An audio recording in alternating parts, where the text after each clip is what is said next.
오늘도 주의 전에 올라오신 여러분을 주님의 이름으로 환영하고 축복을 드립니다. 성경에서는 하나님께서 인간을 창조하실 때에 이렇게 말씀하십니다. 하나님이 자기 형상 곧 하나님의 형상대로 사람을 창조하시고 남자와 여자를 창조하셨다라고 말씀하십니다. 하나님의 형상을 닮은 존재로 인간을 만드셨다, 지으셨다. 이것이 무엇을 의미하는 것인가? 고대 근동 신화에 보게 되면 인간은 여신에 의해서 반쪽은 인간의 모습으로, 반쪽은 신적인 모습으로, 그래서 반신적 인간의 모습으로 태어나게 만들었다라고 말을 합니다. 그래서 시편 8편에서도 인간을 하나님보다 조금 못한 존재로 만들었다라는 표현이 등장합니다. 그러면 성경이 인간이 하나님의 형상대로 지음받았다라는 것들, 이것이 고대 근동에서 말했던 신화의 모습과 같은 것일까? 여러분 어떻게 생각하십니까? 하나님의 형상이라는 것은 구체적으로 어떤 것을 의미하는 것일까? 여러 가지 학자들은 여러 가지 모습으로 이야기를 합니다. 먼저는 인간의 성품이 하나님을 닮았다라는 뜻으로 해석을 합니다. 성품이 하나님을 닮은 것입니다. 인간은 자신이 지니고 있는 내면적 특성, 다시 말하면 양심, 도덕심, 책임감, 정의감, 창조성, 다른 피조물과는 달리 독특한 이러한 성품을 소유하고 있는 존재다. 인간은 다른 동물들과는 달리 도덕성을 지닌 윤리적인 존재이고 환경을 변화시킬 수 있는 능력을 가지고 있고 새로운 것을 창조할 줄 압니다. 사회와 역사를 새롭게 개혁하고 발전시킬 수 있고 자신의 운명을 바꾸어갈 수 있는 능력을 소유했습니다. 이러한 존재, 이것이 하나님의 성품인데 이러한 성품을 닮았다라는 학설입니다. 또 하나의 학설은 하나님과 인간의 관계성을 말하면서 해석을 합니다. 인간이 하나님과의 관계성 속에서 특별한 존재로 관계를 맺었다라는 것입니다. 하나님은 다른 피조물과는 달리 인간을 아주 독특한 파트너십으로 이용하시고 사용하셨다라는 사실입니다. 창세기 1장 28절 말씀을 보게 되면 하나님이 그들에게 복을 주시며 하나님이 그들에게 이르시되 생육하고 번성하여 땅에 충만하라, 땅을 정복하라, 바다의 물고기와 하늘의 새와 땅에 움직이는 모든 생물을 다스리라 하시니라. 창세기 2장 15절 말씀에 보면 여호와 하나님이 그 사람을 이끌어 에덴 동산에 두어 그것을 경작하며 지키게 하시고, 이런 성경 말씀들을 우리가 보게 되면 하나님과 우리 인간의 관계성은 귀한 관계성, 부자지간의 관계성 속에 놓여 있다라는 것을 알게 되어집니다. 이러한 하나님과 인간과 갖고 있는 부자지간과 같은 아름다운 사귐의 관계성, 이것을 하나님의 형상을 닮은 존재라는 것으로 해석을 합니다. 그리고 세 번째 해석은 인간이 하나님과 의사소통을 할 수 있는 영성적 존재다라고 해석을 합니다. 여러분, 하나님은 인간과 함께 대화를 나누시는 분이십니다. 에덴 동산에서 하와와 아담을 만드시고는 그들과 함께 대화를 나누시고 함께 숲속을 산책하셨다라고 말씀하십니다. 이런 의미에서 하나님의 형상을 닮은 사람으로 해석을 하는 것들이지요. 그리고 마지막으로는 인간의 사회적 책임성 측면에서 하나님의 형상을 닮았다. 이것은 인간이 지닌 청지기적 사명에 대한 의미를 부여하는 것입니다. 하나님은 이 세상 모든 피조물을 다스릴 수 있는 권한을 우리 인간에게 부여해 주셨습니다. 에덴 동산을 만들어 놓으시고는 이 에덴 동산을 잘 관리하라라고 우리에게 권한을 위임해 주셨습니다. 하나님의 창조물에 대한 관리권을 위임해 주신 것들이지요. 이 관리권을 위임받은 우리는 선한 청지기로서 하나님의 뜻을 받들어서 온 세상 피조 세계를 아름답게 관리하고 관리할 수 있는 그러한 사명을 부여받았다라는 측면에서 우리는 하나님의 형상을 닮은 존재다라고 말하는 것입니다. 이 네 가지의 형상에 대한 부분을 우리가 함께 바라보면서 이것들이 어느 것이 이것이 맞는가라고 말한다라는 것은 사실 불가능합니다. 취사 선택의 문제가 아니라 이 네 가지의 모든 것을 함께 포함하고 있는 것이 하나님의 형상을 닮은 존재라는 의미를 갖습니다. 그러니까 종합해서 보게 되면 하나님의 형상이라는 것은 하나님께서 자신의 성품을 닮은 인간과 친밀한 관계를 맺으시면서 서로 대화를 나누시면서 하나님의 뜻을 이 땅에 실현시키기 위해서 우리를 하나님의 선한 청지기로 만들어 주었다. 이것이 바로 하나님을 닮은 존재인 인간의 모습이다라는 사실입니다. 한마디로 말하면 하나님을 위해서 살아갈 수밖에 없는 존재가 바로 우리 인간이다라는 사실입니다. 우리의 삶의 자리 속에 하나님의 형상을 닮은 그 은혜가 우리 가운데 있다면 우리는 주님을 위해서 살아갈 수밖에 없는 존재다라는 것을 말하고 있다라는 사실입니다. 오늘 사도 바울은 본문의 말씀을 통해서 하나님의 형상을 닮은 우리가 어떻게 살아가야 되는가, 우리의 존재가 무엇인가를 너무나 분명하고 선명하게 말씀해 주고 있습니다. 우리 8절 말씀입니다. 우리가 살아도 주를 위하여 살고 죽어도 주를 위하여 죽나니 그러므로 사나 죽으나 우리가 주의 것이로다. 여러분, 신앙은 무엇입니까? 신앙은 초월적인 하나님을 만나는 작업입니다. 하나님을 만나고 주님과 나의 삶의 자리가 한 선상에 놓여 있는 일치된 그 지점을 의미하는 말입니다. 그것이 신앙이란 말입니다. 이 신앙을 맛본 사람들, 하나님을 만나고 주님과 일치되는 경험을 하게 되면 그 삶의 자리 속에 분명한 변화가 일어나는데 그 변화의 가장 중요한 핵심은 무엇인가? 내가 살아갈 삶의 목표점이 너무나 선명하고 분명하게 보여진다는 거예요. 그것이 무엇인가? 주님을 위해서 살아가는 존재가 바로 나구나. 주님을 위해서 살자라는 삶의 모습으로 내 삶이 바뀐다라는 사실입니다. 우리는 다니엘의 세 친구를 잘 알고 있습니다. 그의 인생을 한마디로 말하면 그리 아니하실지라도 라는 인생입니다. 바벨론 왕이 금신상을 만들어 놓고는 모든 사람들에게 다 절하라고 말합니다. 명령합니다. 그 명령에 불복종하면 죽음 선상에 놓일 수밖에 없습니다. 풀무불에 들어갈 수밖에 없는 상황에 놓이게 되어집니다. 그런데 이 다니엘의 세 친구는 그 금신상에게 절을 하지 않습니다. 그래서 그들은 죽음의 나락으로 떨어질 수밖에 없는 상황 속에 놓여 있습니다. 그런데 죽음 앞에서, 풀무불 앞에서 그들은 담대하게 느부갓네살 왕에게 선포를 합니다. 뭐라고 선포하는가? 다니엘서 3장 17절과 18절 말씀입니다. 왕이요, 우리가 섬기는 하나님이 계시다면 우리를 맹렬히 타는 풀무불 가운데서 능히 건져내시겠고 왕의 손에서도 건져내시리이다. 그렇게 하지 아니하실지라도 왕이요, 우리가 왕의 신들을 섬기지도 아니하고 왕이 세우신 금신상에 절하지도 아니할 줄을 아옵소서. 여러분, 얼마나 단호하고 얼마나 위대한 선언입니까? 그리 아니하실지라도 라는 것입니다.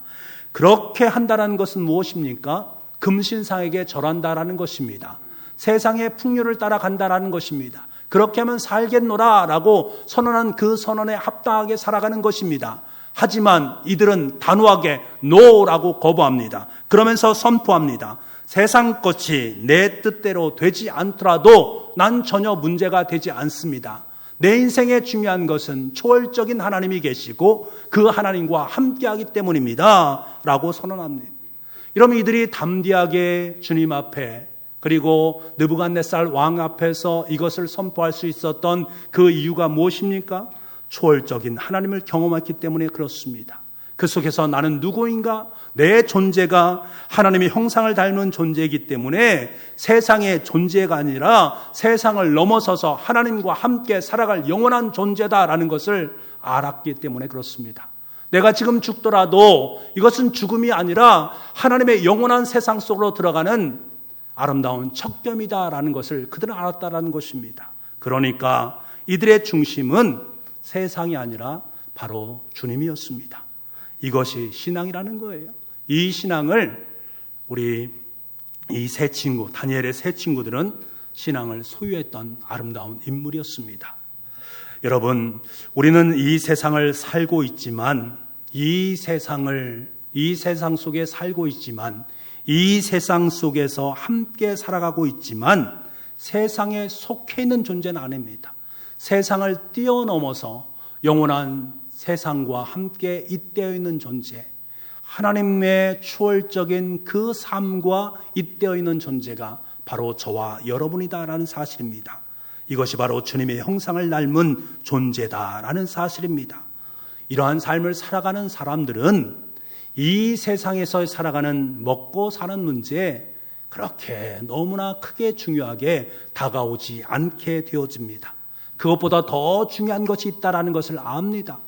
세상 속에서 먹고 사는 문제가 중요하다라고 사람들은 말하지만 나는 아니다라고 말을 할 수 있는 사람들입니다. 주님을 위해서 살아가는 것이 나에게 더 큰 것이다라는 것을 고백하는 사람입니다. 그래서 말하는 거예요. 나에게 있어서 먹고 사는 문제는 중요한 것이 아니다. 죽음의 문제는 중요한 것이 아니다. 중요한 것은 오직 주님을 위해서 사는 것이 중요하다라는 고백을 할 수 있습니다. 그렇다면 정말 먹고 사는 문제가 중요한 것이 아닙니까? 참 중요하지 않습니까? 우리는 어찌 보면 이 세상에서 먹고 살기 위해서 살아가는 존재와도 같습니다. 그런데 사도 바울은 우리에게 이야기하는 것입니다. 먹고 사는 문제 중요하다. 그렇지만 그것이 모든 것은 아니다라는 것을 우리에게 말해주고 있습니다. 왜 그런가? 먹고 사는 문제에게는 분명한 한계가 있다는 것입니다. 그 한계가 무엇입니까? 내가 살아있을 때만 통용되는 한계라는 거예요. 내가 살아있을 때만 먹고 사는 문제가 중요한 것이 그 죽음 너머의 저 하늘나라 영원한 하늘천국, 그것이 우리의 인생의 목표고 그것이 우리에게 가장 중요한 가치라면 살아있는 것 그 동안의 모든 것을 먹고 사는 문제가 가장 중요하다는 것을만 인식하며 살아간다면 그것은 어리석은 것이 아니냐? 우리의 삶 속에 저 영원한 가치를 쫓아 살아가는 것이 더 중요한 것이다. 그러니까 먹고 사는 문제는 내가 정말로 목숨을 걸 문제는 아니다라는 것을 우리에게 말하는 것입니다. 그 너머에 있는 영원한 문제에 초점을 맞추고 살아가는 것, 그것이 바로 주님을 위해서 살아가는 것이다 라는 것입니다. 이런 바울 당시에 로마 교회는 먹고 사는 문제가 대단히 중요했습니다. 그래서 그들에게는 이 고기를 먹는 것이 중요했는데 이 고기가 문제가 되는 것이 제사상에 올려진 고기였다라는 거예요. 그것이 밖으로 유통이 되어서 그것을 사서 먹을 수밖에 없는 상황이 되었습니다. 그래서 엄격한 유대인들은 아예 우상에 바쳐진 음식 난 절대로 먹지 않겠다라고 선언하고는 채소만 먹으면서 살아가고 있습니다. 그래서 어떤 사람은 채소를 먹고 있고 어떤 사람은 돼지고기를 먹고 있는 그 사람들 둘 사이에 충돌이 일어나고 갈등이 일어나게 되어집니다. 그래서 사도 바울이 이에 대해서 분명한 태도를 취하고 있는 것입니다. 고기를 먹는 것, 먹지 않는 것, 그것이 중요한 것이 아니야. 정말 중요한 것은 내가 무엇을 위해서 먹는가가 중요한 것이고 그 중요한 것은 바로 주님께 있다. 주님을 위해서 내가 무엇을 먹고 마시는가가 중요한 것이지 지금 먹고 마시는 그 자체가 중요한 것이 아니다라는 것을 일깨워 주고 있습니다. 그래서 사도 바울은 주님의 형상을 닮은 그리스도인들에게 중요한 신앙의 원리를 우리에게 제시를 해주고 있습니다. 여러분, 신앙의 문제는요, 크게 두 가지 문제입니다. 하나는 자유의 문제이고 또 하나는 진리의 문제입니다. 우리 그리스도인들은 자유함을 누리면서 이 땅의 삶을 살기를 원합니다. 그런데 중요한 것은 진리입니다. 자유의 문제는 이렇게 해도 되고 저렇게 해도 될 수 있습니다. 취사 선택을 할 수 있습니다. 하지만 진리의 문제는 취사 선택의 문제가 아닙니다. 불변합니다. 그것을 내 삶의 자리 속에 견고하게 세워갈 수 있어야 됩니다. 중요한 것이 무엇입니까? 신앙의 문제라는 것은 진리의 터 위에 자유함을 누리는 삶을 살아가는 것을 의미합니다. 신앙의 뿌리가 견고할 때만이 자유의 문제가 저절로 해결될 수가 있습니다. 진리가 확실하지 못한다면 자유가 남용될 수 있고 남용된 자유로 말미암아 많은 사람들에게 어려움을 안길 수 있습니다. 하지만 진리에 확고히 서서 자유함을 누리게 된다면 그 자유함은 무한대의 자유함으로 나아갈 수 있게 됩니다. 여러분, 신앙생활을 살아가면서 우리에게 흔들릴 수 없는 진리가 있습니다. 그 진리가 너무나 중요한 것입니다. 믿음으로 말미암아 구원을 받는다. 예수 그리스도의 십자가의 그 진리, 내가 하나님의 구원받은 백성, 하나님의 자녀다라는 이 진리는 변함이 없는 진리여야만 합니다. 우리의 삶 속에 흔들림이 없는 진리가 바로 이것입니다. 이것이 흔들리게 되면 문제가 발생할 수밖에 없습니다. 우리는 이 절대 진리, 하나님의 말씀의 진리를 굳건하게 붙잡을 수 있어야 됩니다. 그럴 때 우리는 참된 자유함을 누릴 수 있게 되는 것입니다. 여러분, 우리에게 하나님 앞에, 하나님의 말씀 앞에 바로 설 수 있는 결단이 참 필요합니다. 신앙생활을 하시면서 우리의 삶의 자리 속에 나름대로의 진리선상에서의 확실한 원칙, 신앙의 원칙을 내 스스로 품을 수 있는 은혜가 있어야 됩니다. 제가 무슨 말을 드리냐면 여러분에게 신앙의 원칙이 있어야 되는 거예요. 내 삶의 자리 속에 신앙생활하면서 원리 원칙이 분명해야 된다는 것입니다. 주일 성소는 하나님의 날이기 때문에 하나님께 드리기 위한 것이다. 난 결단코 주일 성소를 범하지 않겠다라는 확고한 진리. 하나님께 주시는 10분의 1 하나님의 것이기에 하나님께 돌려드린다라는 10분의 1 11조에 대한 것들, 나는 하루의 삶을 살아갈 때에 하나님 말씀이 중심이기에 이 말씀을 읽고 이 말씀대로 살겠다라는 결단, 하나님과 함께 기도하며 살아가지 않고는 결단코 살아갈 수 없는 존재인 것을 알기에 오늘도 난 하나님의 말씀을 읽고 기도하는 삶을 살겠다라는 그 확신, 이것들이 우리의 삶 속에 변화되어서는 안 된다라는 거예요. 분명한 신앙적인 원칙이 있어야 됩니다. 진리 가운데 견고하게 서 있는 그것이 있어야 됩니다. 이것이 허물어지게 되면 우리의 삶의 자리 속에 사뭇 어려운 일들이 많이 발생하게 됩니다. 요즘 그리스도인들의 모습을 보게 되면 이 신앙의 뿌리가 견고하지 못한 분들이 참 많이 있습니다. 변함없는 진리의 문제를 품고 그 진리의 문제를 견고히 하면서 그 속에서 자유함을 누리려 하는데 그렇지 못하면서 살아가는 사람들이 너무나 많이 있다라는 거예요. 그래서 바람에 나는 겨와 같은 신앙을 소유한 분들이 참 많이 있습니다. 믿음의 뿌리가 견고할 때 우리는 흔들리지 않는 것입니다. 진리는 흔들리지 않는 것입니다. 이 진리에 견고하게 접붙일 때 우리는 신앙은 흔들리지 아니하고 그 흔들리지 않는 신앙 위에 아름다운 결실을 맺어갈 수 있는 것입니다. 복과 은혜도 그 위에 세워지는 것들입니다. 먼저 믿음의 뿌리를 견고하게 세워갈 수 있는, 그래서 세상의 풍조에 휩쓸리는 날아다니는 겨와 같은 그러한 신앙이 아니라 진리에 견고히 털을 잡을 수 있는 여러분 될 수 있기를 간절히 소망합니다. 여러분만의 견고한 신앙의 원칙을 고수할 수 있는 여러분 될 수 있기를 원합니다. 그 어떤 칼이 여러분의 삶의 자리 속에 들어올지라도, 그 어떤 죽음이 여러분의 삶 가운데 들어올지라도 나는 이 신앙의 결단, 이 말씀의 진리의 결단 앞에 온전히 순종하는 삶을 살겠다라는 그 마음을 품으며 살아갈 수 있는 여러분 되시기를 간절히 소망합니다. 그리고 난 후에 그 위에 아름다운 사역의 삶을 살아가는 것입니다. 그럴 때에 여러분이 행하는 모든 봉사와 섬김이 결실을 맺어지고 풍성함을 누리게 되어진다라는 것입니다. 이것이 신앙의 자유함입니다. 여러분, 중요한 것은 신앙의 자유함이 중요한 것이 아니라 신앙의 진리가 중요한 것입니다. 그 진리의 터 위에 자유함을 누리는 것입니다. 이 순서가 거꾸로 되어질 때 우리의 삶의 자리 속에 수없이 많은 신앙의 혼란을 겪게 되는 것들입니다.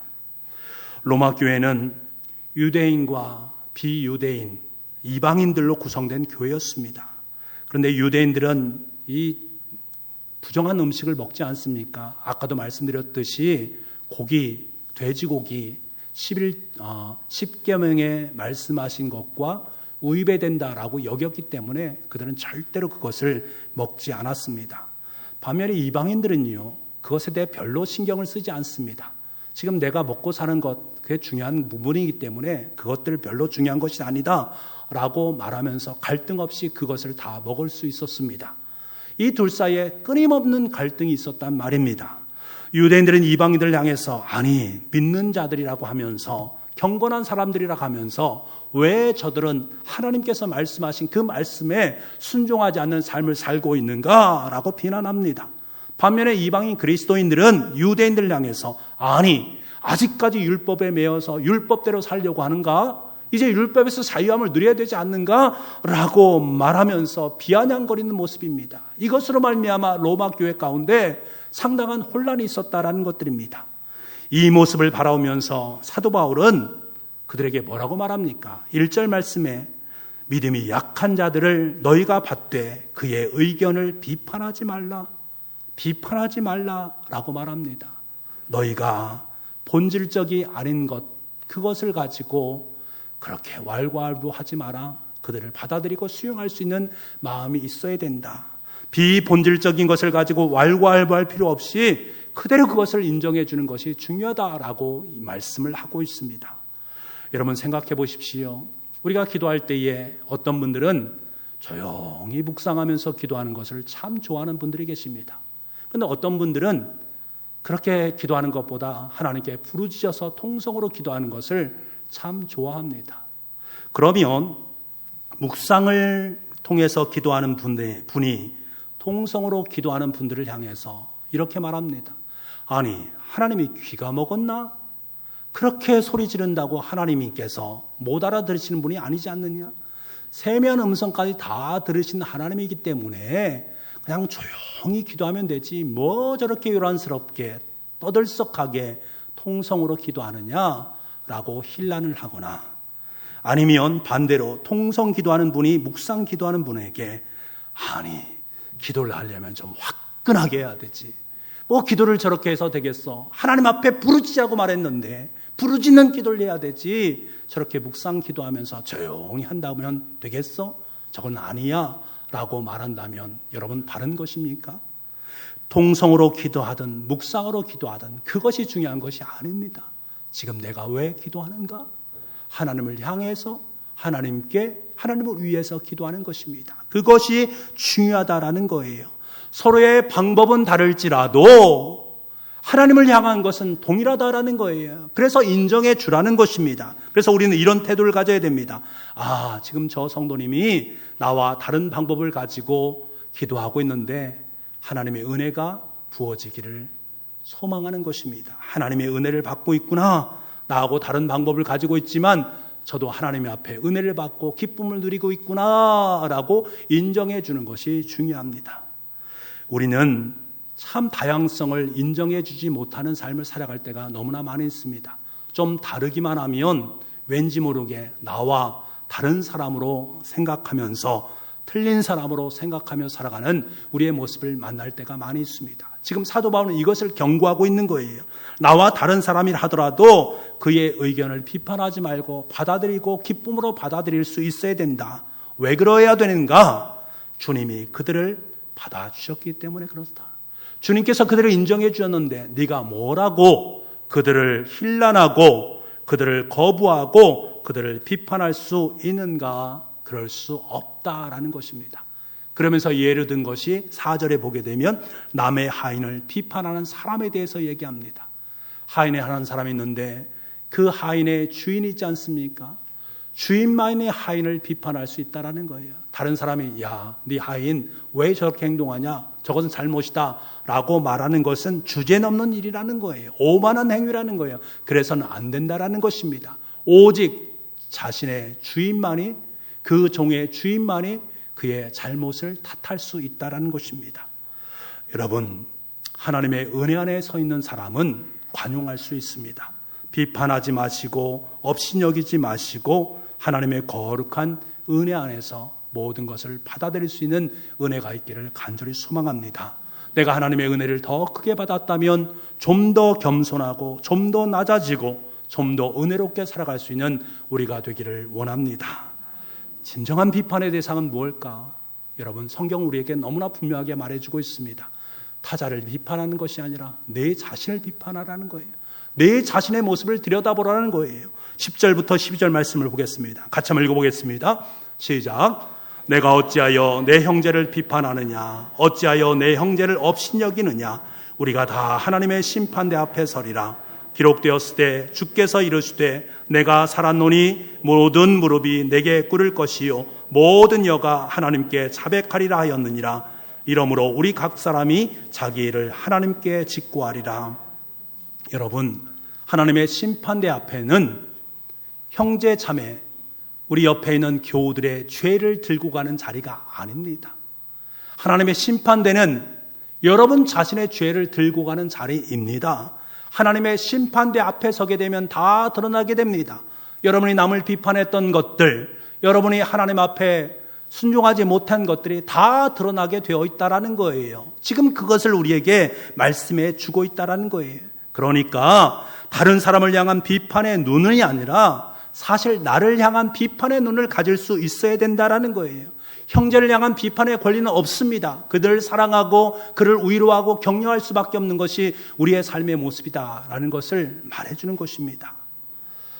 여러분, 우리는 참 다양한 영적인 스펙트럼을 가지고 살아가는 존재들 아니겠습니까? 각자 다양한 모습으로 하나님을 섬기고 있는 모습, 우리는 그것을 인정할 수밖에 없습니다.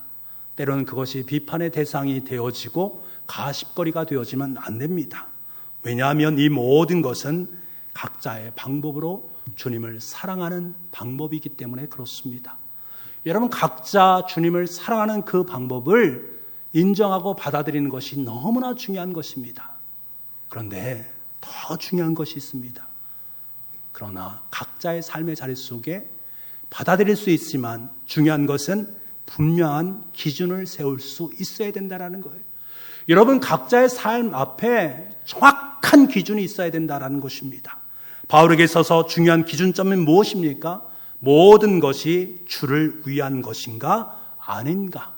주님이 기준점이었습니다. 내가 어떤 일을 하든 어떤 상황 속에 놓여있든 이것이 주님을 위한 것인가, 주님을 위한 것이 아닌가. 주님을 위한 것이 아니면 버릴 수 있었고, 주님을 위한 것이면 어떤 것이든 그 일을 감당할 수 있었습니다. 기준점이 명확했다라는 거예요. 어떤 기준을 가지고 어떤 방식으로 먹고 마시느냐가 중요한 것이 아니라 예수 그리스도가 내 삶의 기준점이 되는 것이 중요합니다. 신명기를 보면 종이 된 지 6년이 되고 이제 7년째 자유함을 누리지 않습니까? 풍성하게 그동안 6년 동안 나를 잘 도와줘서 고맙다라고 주인은 그 종에게 한 보따리 선물을 주면서 자유함을 줍니다. 이제 그 종은 자유함을 누리며 삶을 살겠지요. 그런데 어떤 종은 나 계속 이 주인과 함께 살기를 소망합니다 라고 고백하면 주인은 송곳을 가지고 그 종의 귀를 뚫습니다. 흔적을 남기는 것들이지요. 너는 내 종이다 라는 것입니다. 그런데 여러분, 종의 입장에서는 이것이 구속입니까? 아닙니다. 참된 자유함입니다. 스스로 내 삶의 기준점을 주인에게 둔 것입니다. 나는 주인과 함께 영원히 살겠다라는 거예요. 주인의 말에 복종하면서 영원의 삶을 살겠다라는 결단이 그 속에 있는 것입니다. 사도 바울의 기준점이 바로 그러했습니다. 내 인생의 기준점, 내 인생의 송곳을, 귀의 송곳을 뚫은 그것이 바로 주님께 있다라는 거예요. 주님이 나의 주인이요, 나는 평생도록 그 주인과 함께 주인을 위해 살아가는 존재다라는 거예요. 그래서 그의 몸에 흔적을 가지고 또 예수 그리스도의 흔적을 가졌다라고 고백하지 않습니까? 갈라디아서 6장 17절 말씀에 내가 내 몸에 예수의 흔적을 지니고 있노라. 얼마나 귀하고 복된 모습입니까? 지금 송곳으로 귀를 뚫어서 내 주인은 당신이다 라고 고백하는 것처럼 사도 바울은 자신 몸에 예수 그리스도의 흔적을 가짐으로 말미암아 그 흔적을 통해서 내 인생의 주인은 바로 예수 그리스도이십니다. 내 인생의 기준점은 바로 예수 그리스도입니다. 이것을 확고히 하고 있습니다. 사랑하는 북부가족 여러분, 오직 예수님을 내 기준점으로 삼은 그 사람만이 예수님의 흔적이 있습니다. 여러분의 삶의 자리 속에 예수 그리스도의 흔적이 계십니까? 그 흔적이 무엇으로 나타나고 있습니까? 매일매일 그 흔적이 여러분의 인생을 인도하고 있습니까? 여러분의 삶을 주관하고 있습니까? 내가 죽으나 사나 주님을 위해서 삶을 살고 있습니까? 그 흔적을 자랑거리로 삼으면서 예수 그리스도의 심장으로 다른 일을 비판하지 아니하고 위로하고 섬기면서 사나 죽으나 주님을 위해 살아갈 수 있는 우리가 되기를 원합니다. 이사야 선지자의 고백을 들어보시기 바랍니다. 이사야서 43장 1절 말씀에 야곱아 너를 창조하신 여호와께서 지금 말씀하시느니라. 이스라엘아 너를 지으신 이가 말씀하시느니라. 너는 두려워하지 말라. 내가 너를 구속하였고 내가 너를 지명하여 불렀나니 너는 내 것이라. 너는 내 것이라. 나는 주님의 것이라는 거예요. 나는 주님의 것입니다. 주님을 위해서 살아갈 수밖에 없는 존재라는 거예요. 내 인생의 기준점이 주님이라는 것을 고백하고 있는 말입니다. 이제부터 우리는 주님을 내 삶의 기준점으로 삼으실 수 있기를 바랍니다. 어떤 상황 속에 놓여 있든지 어떤 무엇을 행하든지 이것이 주님을 위한 것인가 질문하며 사시기 바랍니다. 그리고 그 질문에 합당한 해답의 삶을 살아갈 수 있는 여러분 되시기를 간절히 소망합니다. 그래서 날마다 내 몸에 주님의 흔적을 더 깊이 새겨갈 수 있기를 원합니다.